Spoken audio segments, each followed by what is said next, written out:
What's going on, everybody? Welcome into another episode of Believe in Kentucky. Y'all can go to believe.com and subscribe, rate, and review. Get this episode and all the episodes that have been done in the past. Got another fun one coming up right now. Got a fellow Harlan Countyan in here. Y'all know I'm from Harlan County. I grew up in Lynch. This man is from right down the road, right down 119 in Pitino. Writes for A Sea of Blue, has a couple other good podcasts that he does and hosts, and we'll talk about that as well. Got Jamie Boggs in here on this episode. Jamie, man, how you doing? I'm good, Vinny, man. Thanks for having me on. I think your listeners. I don't know if you've ever had anybody like try to read Putney to you, but nobody ever gets it right unless you're from around there. It's usually Putney or something like that. So I appreciate you getting my little hometown of like 1 square mile right. That's it. Yes, we're all right there, and it's literally in the same neck of the woods. Yeah. Our little communities, from Cumberland to Harlan, just one, Nolensburg, down, Hiram, Rouse Point, all that till you get to Harlan. Yeah. So. Yep. All on that one road. The new road is what we call it, as opposed to the old road. I don't know what you all call it. I was I was telling somebody that the other day because that is sometimes I still go home every couple months. My mom's still there, my sister's still there. Sometimes I will pop on the O road, which is I think it's 522 now, just for the curves and for the fun of it. I used to work in Harlan right out of high school. Worked at the bank down there, so I drive it every day. So some mornings I drive the O road and do that. But you talk about pronouncing our little towns correctly. My dad worked for Arch Mineral Coal Corporation for years, and sometimes they had the company picnic down in Dollywood. They would everybody would all go from home down to Dollywood and have the picnic, and you get to go to the concert, you get to do all the rides, and of course the concerts were country. So one year it was like Roy Clark was there, and he did a show. One year it was Janie Freaky, and she was up there. For some reason, they had her reading off names. Somebody, I don't know if somebody won something or whatever, but she said such and such from Totes, and everybody fell out laughing because we all, it's Tots. Tots, yeah. Tots, and she said Totes, and we all just, busted out laughing at her. But yeah, you got to pronounce our little towns right. You do. You got to get it right. It feels you earn my trust that way. That's good. That's it. And, we were looking at her sideways the rest of the day, So that was a long-winded way of saying pronounce our little communities correct. Yeah. Putney, Tots, Dione, not Dion. That's right. I've heard that too. Yep, for sure. Well, man, I appreciate you taking time out of your evening to hop on here, and we'll talk about the Cats a little bit, and they kept trying to cruise last night, and then they kept letting Mississippi State back in it. So we can kind of start there, and then we gotta talk about a little stuff going on down I-64. They in the news again too. So we get all that worked in, man. Man, I feel like any time that I guest on any podcast, there's something that comes up with that school that wears red. But yeah, start with last night's game, I guess. I'm watching and I'm like, you know what? They're up like 12-14 in the first half. It's going to be like they're going to pull away. And then you and I were talking off the air, like the injury bugs. And of course, Ty's out, but then Oscar goes down and Topping go like at some point you just start to panic, or at least I do. I'm like, we're just going to lose everybody and this whole season's going to be a wash. Yeah, because Topping went down like he was shot, kind of. Yeah. And I don't know if I was alone in thinking it because he went down and kind of it looked serious and he was out. I was thinking it wasn't as dramatic, but I was like, Paul Pierce went out in the wheelchair, a few years back with Boston, and then he's never lived that down. And then Jacob was able to come back, and I'm glad it wasn't an Achilles, and it looked like it could be serious. Oscar Sheboy twisted his ankle. He jumped out on the pick and roll, and he kind of rolled his, and so it's part of the game, but it hits everybody from time to time. But the injury bug is starting at LSU when you lose severe, and then Ty cramps up, and then at Auburn it was kind of like a carbon copy. You lose severe, and then Ty on the floater over Kessler, twists his ankle. So it's kind of, you get those incomplete grades. Like you get a grade back and it's incomplete because we haven't seen. Oh, man, this is Zoom. This is the world we live in. You haven't.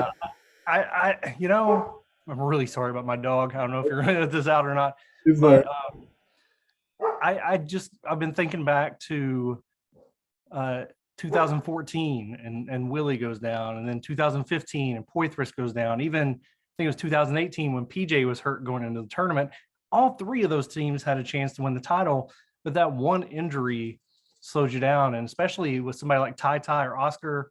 I mean, it hurts when anybody's gone, but without Ty Ty, I don't know that they're that team anymore. Or Oscar, obviously, with his 5,000 rebounds a game or whatever. yeah. But it's just so heartbreaking to see, because I feel like they have a chance this year to make a Final Four run, first time since PJ Washington's year, and you just hate to see it go away because of injuries.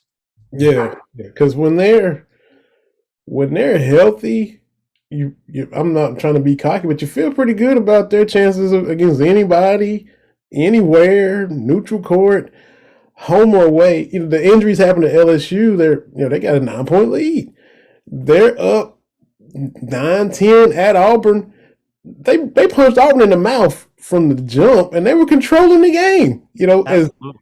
As wired as they were so quiet as soon as the game started. The crowd, they wanted to cheer, they wanted to get loud, and they just had to sit there and just watch Kentucky control everything. Yeah, and it's to go into Auburn. Auburn is that good. I mean, they're number one now. They moved up in the poll. I mean, if Ty Ty's there, you're right. We're up 10 or 12. Like it's not unfathomable to think that they can beat anybody on their home court. Now, it's not going to be easy to win at Kansas this weekend. It's not going to be easy to win at Tennessee for some reason I don't understand. But at Auburn, to go in and control the game that way, the confidence level has to be high when everybody's healthy.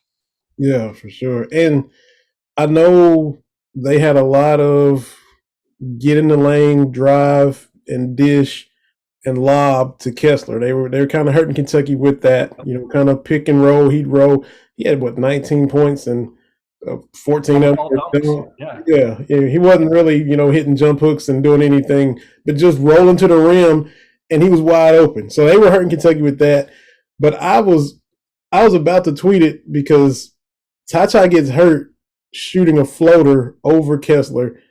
I think Kentucky was fixing to get him switched up on Kessler until Auburn adjusted. I think they were fixing to just milk that over and over and over again, and we were just fixing to start to see Ty cook Kessler, and then he lands on his ankle, and that went out the window. But I was like, they're fixing to just kill Kessler and get him matched up on Ty. There's nothing he could do, and Ty is the one guy that can do that because he can finish around the rim, and like Severe's quick, but I don't think he's got the jump shot to take advantage of pull a Kessler away from the rim and get him to back off and shoot a jumper. I'm not as confident in that as I am a Ty jumper.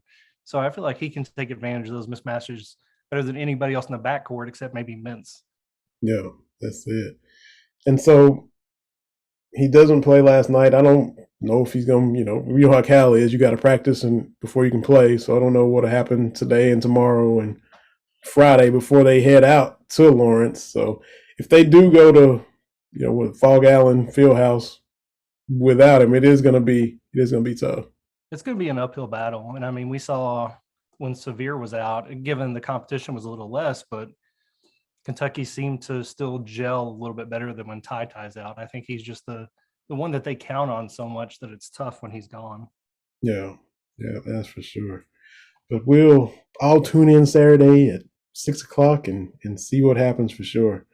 I'm pulling up the rankings here because I've not followed Kansas as closely this year as normal. And I mean, it looks like another Kansas Baylor Big 12 battle. And I mean, anytime you go into Fog Allen, it's a dogfight anyway against some would say against the officials and the Jayhawks and the crowd and the legend of James Naismith. So exactly. It's a tough place to play regardless. You want to go in there at full strength for sure. Texas Tech beat Kansas a week and a half or two ago down in Lubbock, and they just played in Kansas. What's today? Wednesday. I guess it was Monday night, and Texas Tech had them. Texas Tech, I thought they're fixing to sweep Kansas. In the regular season, they're up. Is it 5 or 6 down the stretch? Kansas had to hit a deep three to force overtime. Once it went to overtime, they got the momentum. But Texas Tech is a good team too, and I thought Kentucky was going to be going in there with them coming off of a loss because Texas You don't Tech, want that. yeah, Texas Tech should have beat them, so they were able to squeak it out in overtime. But I mean, they're still going to be fired up and ready for Kentucky anyway.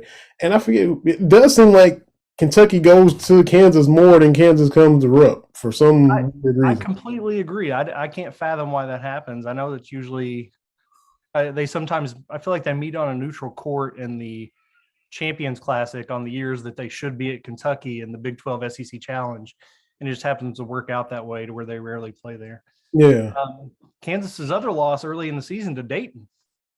that's right. On a buzzer beater. Yeah, 1 point buzzer beater.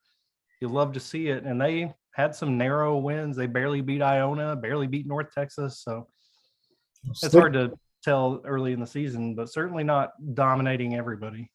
Slick Rick did give him a fit there for a little bit, and as much as we feel how we want to feel about him, especially after going to Louisville, he was dead to a lot of Kentucky fans, but he's a good coach, and he's got them playing ball. I mean, they beat Alabama, almost beat Kansas, so I mean. Yes, super good coach, and you have to think at some point in the next few years it is going to happen where we get them on the schedule. It'll be interesting to see if it is in Rupp how that reception will be. He's not going to get that Tubby welcome for sure, I'll tell you that. Yeah, that's it.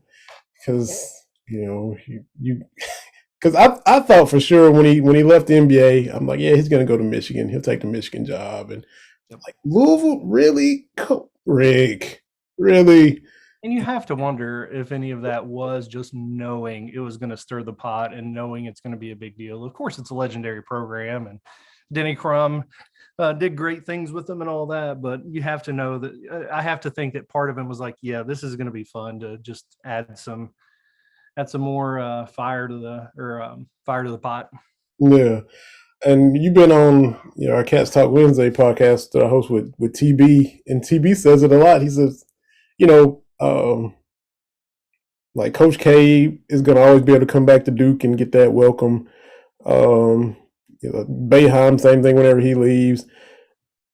Rick's not really got a place to come back to. I mean, not Louisville, not really, not Kentucky, not he doesn't. He's kind of a legendary coach without no applause. Wherever he. It's weird how it ended at every stop. And it's not like he's burned bridges in the same way everywhere. Like it's been a different disaster for whatever reason that's burned a fan base. Yeah. And he's certainly not ever going to be able to go back to Louisville. That's a big legal mess, but I don't think that's going to come with Kentucky either. Maybe he's the Iona Gales. That's going to be his legacy.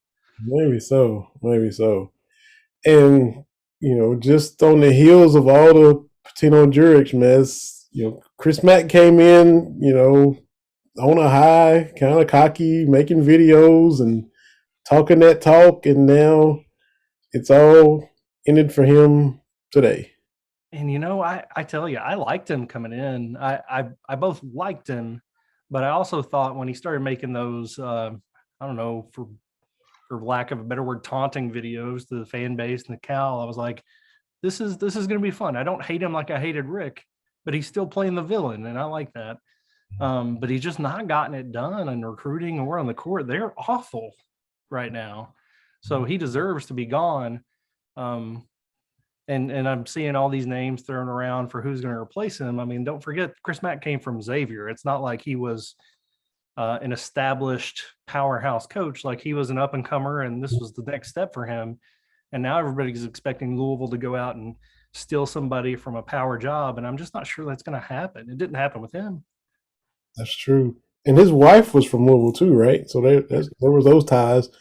But what you're hearing, Will Wade and Bruce Pearl and Kenny Payne and all these names floating around. So yeah, it's gonna be and they still got pending discipline. Do you want to go in there and know you're gonna get smacked for something you didn't do, and you want to ride that out? Know you're not gonna get recruits that are readily wanting to come there because of all of this cloud of sanctions. So and they still no president, no AD, no administration, no board. So there's nothing in place for anything.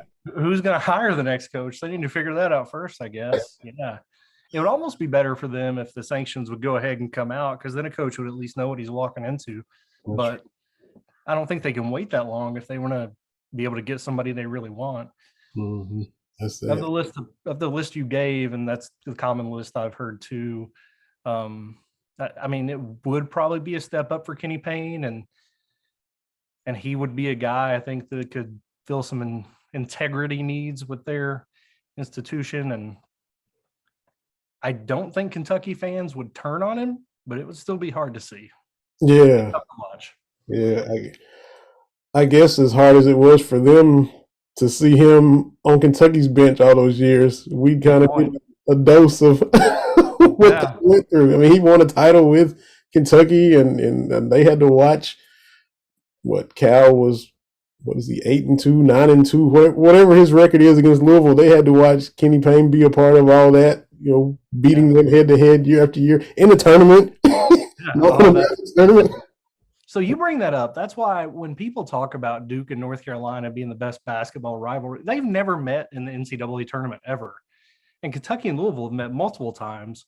And I think that's such an important piece of Kentucky and Louisville's rivalry that people don't talk about enough is those tournament games, which again, Kentucky has won those recently. But I think that's a big piece of it that Duke and North Carolina don't have. And I don't think people talk about that enough. That's it. And you're exactly right. It's once a year, unless they meet in the tournament. Duke and Carolina usually play 3 times a year, because they get in the ACC tournament. In 2012, Kentucky and Louisville were in the Final Four. I mean, we beat Indiana to get to Louisville, so you knocked all the rivals out, man. It was a wonderful road to the finals that year, which any road to the finals will be great now. Right, that's it. And if they're healthy, I mean, Gonzaga's getting all the hype and Auburn, but you heard Grady and Sheboy. We definitely love to play Auburn again. If they're healthy, you like their chances. Dominique Hawkins, can't wait to play them in Tampa in the SEC tournament. Everybody got the feeling that if Kentucky's healthy for 40 minutes, we're pretty good. We're all right. We like our team, as Cal likes to say. Yeah. I really like the team and on a neutral court against anybody healthy right now. I mean, Gonzaga, one of their losses was Alabama, I think, who's incredibly underperforming. People brought up Nate Oates of maybe going to Louisville. Maybe he should, because he's not meeting expectations at Alabama. But Gonzaga's not unbeatable. Obviously, Auburn's not. So I would love to see Auburn again on a neutral court. I hate the pressure I feel in the NCAA tournament when somebody like Duke comes along, but I think we would have a great shot against them if that came around again. So I don't know, just really excited for the first time in a while. And I said 2018 earlier. I do think when COVID canceled the tournament in 2020, that group had a shot as well. I think that was a pretty good team led mostly by guards, and they could have had a good run. Yeah, and everything gets accelerated, as far as development with the one and dones, and you go back before our time, the freshmen didn't do a whole lot. Like Kenny Walker, the freshman, he wasn't expected to just tear it up. Turpin and Bowie, all these guys, it took 2 or 3 years. Now we expect everybody just to come in and just, and Nick Richards was one that a lot was expected, but it took that year 3, was it junior Nick Richards, when he was on that team. And for a while there, before Quickly really took off, everybody thought, well, Nick Richards is going to be SEC Player of the Year. And absolutely. So it took a while.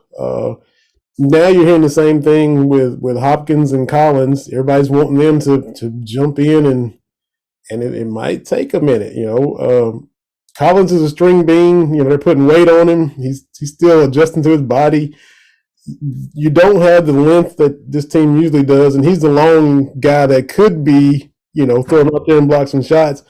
But you might just have to wait for him to develop a little bit, and it might not just be immediate. Like Tata had the Duke game where he struggled, and he's been great ever since.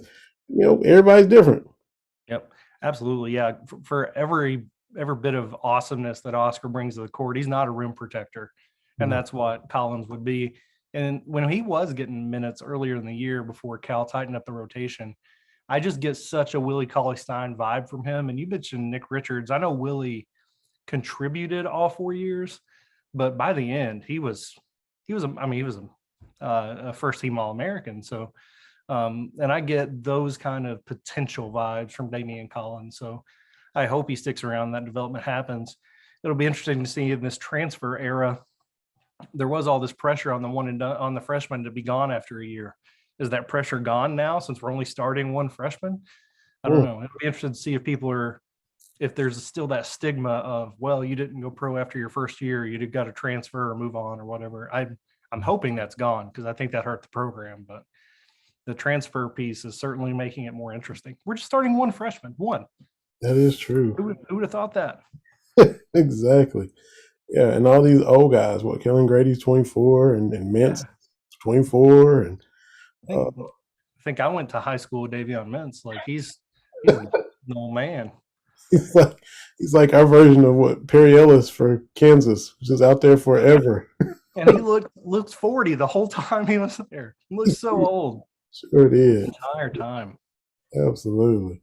So interesting to see what Louisville does. Interesting to see how healthy Kentucky is for Kansas, and all kind of stuff to watch. Of course, it's that time of year, Do you think we'll see Shaedon Sharpe play this year? I don't know. See, it's our fan base is so hilarious. I haven't even really. I don't know if it's purposely gotten caught up into it because been talking about him for 6 weeks, and we still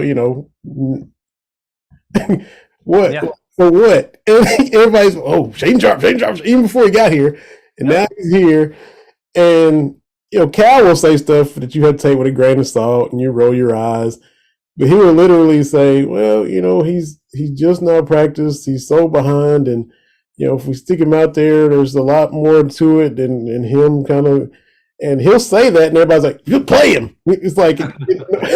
You don't hear anything he said. Just put him in. We don't care, And so, yeah, we don't care what you said, Coach. Even though you're in charge of making the decisions, you're going to do something different. Yeah. I don't know if it's just maturity of getting older or being able to cover sports a little bit more, but I feel like I personally don't get as worked up about things like you said. You've not gotten into it, like. I'm interested in it, but it's not something that I'm angered by. Like, I guess I learned this more so watching my own kids play ball, but I'm not in practice. So if my son's sitting the bench at a basketball game and I think he's better than everybody else, I've not been in practice. I don't see what he's doing. He might be lazy. He might not make a shot in practice, no matter what he does at home. And we don't see those things. And I think people don't understand that. They go to YouTube and watch their highlight videos and like, oh, look how good he is. I don't know. Yep. That's it exactly. And you see, the game is all you see, and what they do or don't do in the game, and it's practice every single day. And you nailed it. And go ahead. I think I'm interested in it, and of course we keep up with everything, even though, but. I think back to, is Hamidou Diallo going to stay? Is he going to go? Everybody was refreshing their phones and because at midnight he's going to decide. And if he stays, he stays. If he goes, he goes. I'll talk about it tomorrow. I'll see it when I'm kind of, I don't get fanatical anymore. That's a good place to be in. That feels healthy, doesn't it? Doesn't it feel unhealthy to sit there and watch a 19-year-old's Twitter feed till 1 a.m. just to see if he got that form in on time? Ridiculous. I will say though that I remember that situation well, and he came in And obviously we see what he does. Like, he's an athletic specimen. He won a dunk contest. He's doing great stuff in the NBA. The way Cal talks about Sharpe, I feel like, is a little different when he talks about how some of the other players are like, Coach, do you see this? Coach, come on, man. We need, like, so he talks about him a little differently, as if he is special in some way that hopefully we'll get to see. But I certainly don't think we see him at Kansas in his first game. I don't think that's a lion's den we throw him into. Exactly. Hosted this podcast with Tony Delk for the first year, and he would always say, he said, the players know. If we're in practice, it doesn't take long to know if a guy can play or not. And as a veteran, I've been here 2 or 3 years. I'm not going to sweat this hyped high schooler coming in because I've already been there. I've been in the weight room a couple of years. He hasn't. So, he's going to have to show what he can do. And the players know. So when like Cal said, he's stepping on the gas in practice, and, he'll do something, and the players will kind of look and be like, oh, so maybe he is as good as advertised so far in what he's done. I was listening to Goose Givens on yesterday's pregame show, and he was talking about how in practice, yes, you see that, but you also see like people pulling him aside when they're working on plays and like, no, you have to go to the baseline, or no, you need to cut this way off the screen. Like, he still there's so much to learn. I think we feel like the players just go out there and play. Like, the offensive sophistication of basketball at that level, it's not like your rec league where it's like, oh, run play 1 or play 2. Like, they have a lot of complex stuff that takes a long time to learn. Mm-hmm. It's so much more, like you said, it's intricate. It's more to it. You don't see it. You can't. You're not there, and he's got to get up to speed. It's a lot. Sure, you go out and play. It looks like they're just going out and playing, but it's a lot that they've digested and worked on to get to that point. And to just drop him in the middle of a season, he's behind. It's just, it's hard. It's a lot to ask, even of him, with what, #1 player in the country and all this hype, and it's asking a lot. And I think if we are going to bring him in, or if Cal does decide, I think at home against Vandy next Wednesday, I've seen that date out there a little bit, just as far as like a safety net. Yeah. If Ty is going to be out longer and he does decide, yes, we're going to need to play him down the stretch, I think that's the perfect introduction point. But if I were a betting man, I would say we don't see him on the court at all this year. And initially, they were so deep at guard anyway before the injuries. Mintz and Wheeler and Ty and Kellen Grady, C.J. Frederick, who was lost for the season before it even started. There would have been so much. He'd have been backlogged there. But now, the more these guys kind of get nicked up, that's what I think that's accelerated the pot. Turn the heat up on the boiling pot sooner. So I don't that Vandy game. If there was another game, well, I better not say that now. So if there's another game against Georgia, but they just beat Alabama, so I bet. But yeah, there's not we're not playing Ohio and Fairleigh Dickinson and all them anymore, to where you can just throw him out there and let him get his feet wet without, in a non-pressure situation, more than likely. Yeah. You're talking about the guard depth. I mean, Dante Allen, everybody wanted him starting last year, thought he should be the star of the team. And he's only playing now because he got in some time against Mississippi State, A, because he owns them for some reason we don't understand. But B, like, there was Ty's injured, and then Severe got in foul trouble, so you had to have him at that point. Mm-hmm. And he did come in, and when he comes in, I feel like he contributes and he's capable, but that's how deep it is. A guy we wanted to start last year is like the 5th option now.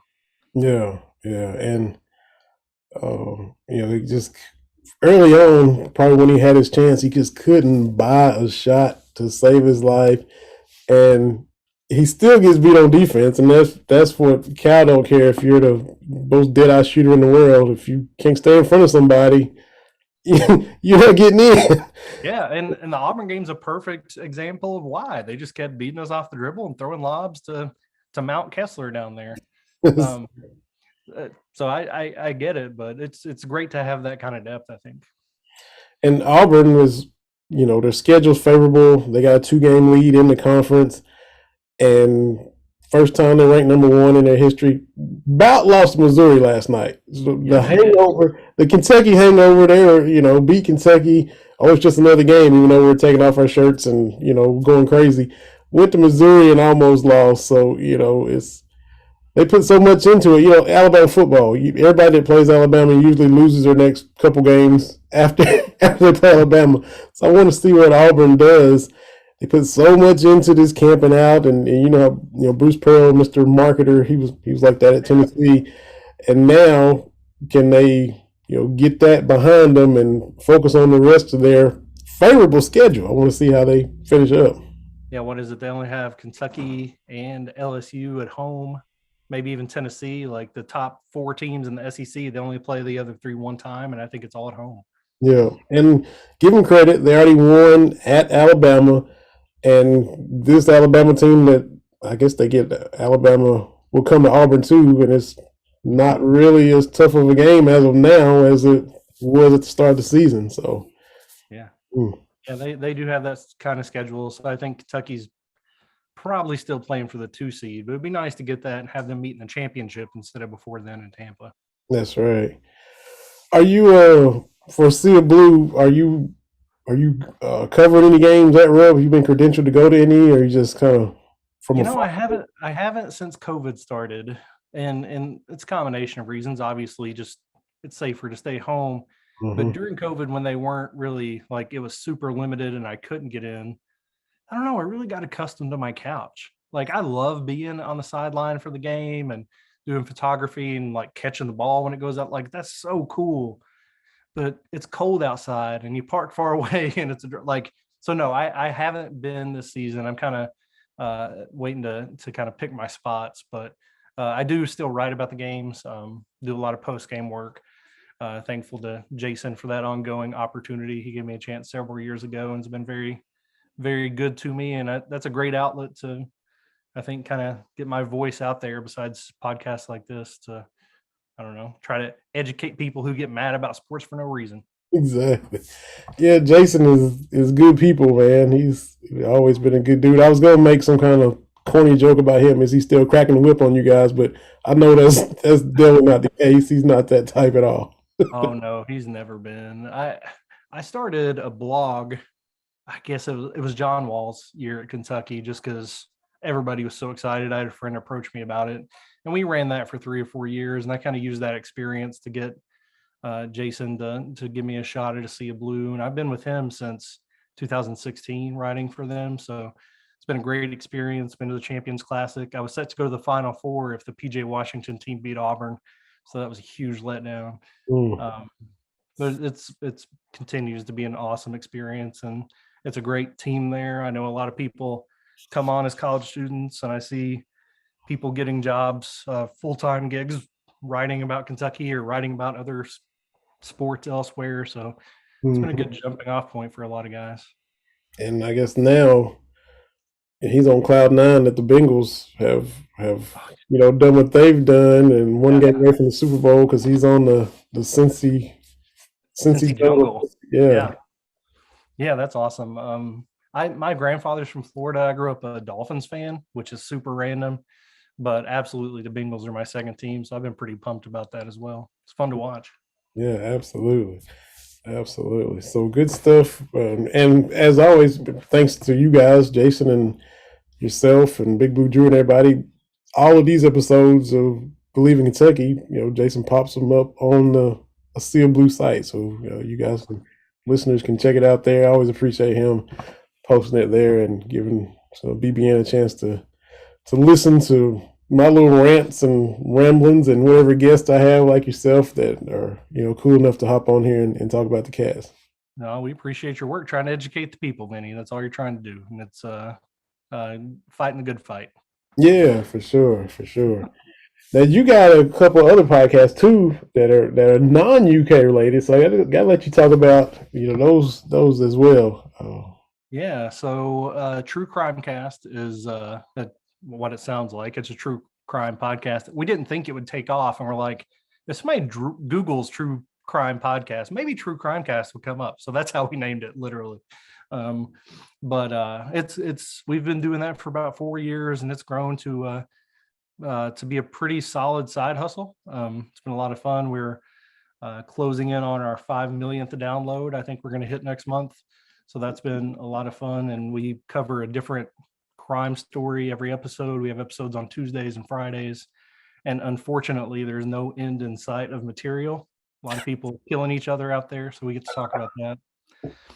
And then we started a podcast called Bless Their Hearts, where we focus more on everything that's not murder, just to kind of lighten the mood. We do talk about sports, movies, music. We just did a 1990s music bracket that was a lot of fun.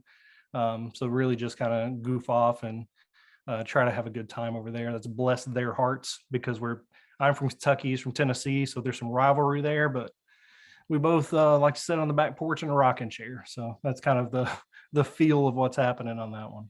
That's how we do in the South. It is. It is. Now, oh, okay, yeah, right on the border, just on the other side of the line. It sure is. You said there's no end in sight to the content for the True Crime Cast podcast. Yeah. Do you guys just scour and find stories yourself, or do listeners send them in, or how do you decide on which one you're gonna? I mean, how do you sift through the plethora and pick one for your episodes? It's a little bit of both. We are obviously fans of that genre, so we listen to other podcasts and see what other people are talking about. We really try to focus on some of the lesser known cases. So we have a lot of Kentucky-based cases that we've talked about. Some from Harlan, some from right around here in Madison County. Just because we do cover the big serial killers, just because I feel like we have to. But we spend a lot of time searching, and at some point we did hit a point where listeners would, like, we're inundated at this point. We probably have a list of a couple hundred cases that we haven't even looked at yet. So usually we'll get some recommendations in, and we'll just kind of get together and vet a few of them, or just read one article, and usually know pretty quickly if it's something that's going to be interesting or not, if it's something that we're going to have enough content for a full show, and if it's something that we're going to be interested enough in to put ourselves into. And do y'all go just in the recent past? Because we're from Harlan, and it was Bloody Harlan. It was called that for a reason. Yep. Do y'all go way back into some stuff from the 40s, 50s, and 60s, or y'all keep it more in the 80s and 90s, or? Oh, no, we definitely go back to the early 1900s. I mean, we go back to like Jack the Ripper and that kind of thing. And there's some crazy stuff that happened in Appalachia during that time period. And we try to hit a lot of that stuff. We've even tried doing like some Old West cases, like Billy the Kid stuff. People aren't as interested in that, I don't think. So usually the last 250 years, people still kind of get into that. So no, we don't keep it contemporary. A lot of times, if a case is hot, or like a newer case, we have to wait till all the details come in. So while it may be on the news everywhere, we want to cover it thoroughly, so we don't want to do it prematurely. So we try to wait a little bit. But yeah, from every era, from every state, from every several different countries. So it varies quite a bit from murder to like bank heists. We try to cover a little bit of everything. Good stuff on both of them for sure. So y'all, good work. Now, one Harlan County into another. This is random, but who better to ask than you? Are you a fan, or were you a fan of Justified when it was? I'm a big fan. Okay. Are you not? I watched it, but some of the portrayals, I'm like, man, we aren't killing each other that much. I mean, we are, but not that much. I mean, and back, years ago for sure. But I was like, maybe, so I kept kind of just a little side eye on that. I watched a lot of the episodes, but Yeah, I totally get that. I really like the characters. Raylan Givens was awesome, and then Boyd Crowder, who was the main villain, he was just so entertaining. I really like that piece of it. I also love the fact that they would be in Lexington and then be like, "Oh, we're going to Harlan," and then just like drive across the street. Like it don't work like that, buddy. There's some hills you have to go over to get there. Well, I mean, we're gonna go to Ages. I mean, like, so, it's gonna take a minute. Yeah, that was that too. They go from Frankfurt to Everett in 2 seconds. So, yeah, you're right about that. So, and I know it was TV, and I know, and I did like that. Sometimes in some of the bars you would see like a UK flag on the window or something like that, because I think that's realistic. That's everywhere in Eastern Kentucky. So they did get some of that, but a couple of it was just a little stretch as far as the travel and some of the murders. There are some we do some killing down there, but we didn't. Yeah. Oh, it wasn't Wild West every time you stepped out the door. But that was just my, maybe I got an unpopular opinion. That was just my couple little no, I think that's definitely part of it. I did enjoy how there was a family called the Bennetts. Of course, the Bennetts run a lot of the coal mines down there. There's a beggar named Mags. I'm not saying I've been there, but I'm not saying I've not. So they worked in some local names and stuff, which I really enjoyed. Yeah. So they, some stuff they put no effort in when they're trying to portray, Kentucky or the South. Period. So they did take some steps to try to get some stuff right. And it's coming back, right? Did you hear that? Yeah. They're gonna make another season where he's in Detroit chasing somebody down, but it's gonna be the same actor. Timothy Oliphant is coming back, so I'll watch it. We'll see. Yeah, so it's definitely gonna probably do well again. So yeah, I mean that's why they just think they can make some more money off of it. I guess. No doubt. Got to tell you about our sponsor real quick that's been supporting the show for forever. Jamie, I don't know if you need a timepiece or not, but if you do, you got to go to La Terrain and get yourself a watch. They got watches for men, women, different styles, different bands, accessories, whatever you like. LaTerrain.com is the place to go. LA-TOURAINE.com, La Terrain. Dave, the owner, has been on here. Had him on as a guest on the podcast. Ben is from Mount Sterling, a huge Kentucky fan, and they're got a lot of former players endorsing them. Tony Duck, Walter McCarty, Vernon Maxwell from former Florida Gator, Houston Rocket. So they got a lot of athletes endorsing La Terrain. So if you're going to be casual, if you're going to be formal, get yourself a La Terrain timepiece to complement your outfit, to set off what you're doing. And sometimes you don't just want to look at your phone to tell what time it is. You can go old school and look at a watch, and La Terrain has got you. You need a watch for every occasion. Wear a different watch to work out that I'm going to wear to a ball game, that I'm going to wear to church, right? That's it. And they can accentuate whatever look you're trying to go for. La Terrain has got it. Man, we appreciate you taking the time to hop on here. Look forward to your next piece coming out on A Sea of Blue. Wish you all the best with the True Crime Cast podcast and the Bless Your Heart podcast. I'm probably let me let you plug them because I just mispronounced. No, that's good. True Crime Cast, and you can find it obviously everywhere podcasts are. Bless Their Hearts. Bless Their Hearts. See, and I'm from the South and I mess it up. Bless my heart for not saying. Bless your heart, Vinny. Bless your heart. But man, thank you so much. And you guys check this out. Subscribe, rate, review. Check it out at Believe.com or aseaofblue.com, where you find Jamie's work, Jason Markham's work, Big Blue Drew's work, podcast, everything about the Cats all the time. You can find it right there. And appreciate y'all squeezing episodes of Believe in Kentucky on the site as well. Yep. Thanks for having me, Vinny. It's always a pleasure. Absolutely, man. Y'all take care. This has been another episode of Believe in Kentucky. We'll see y'all next time. Go Cats, beat the Jayhawks.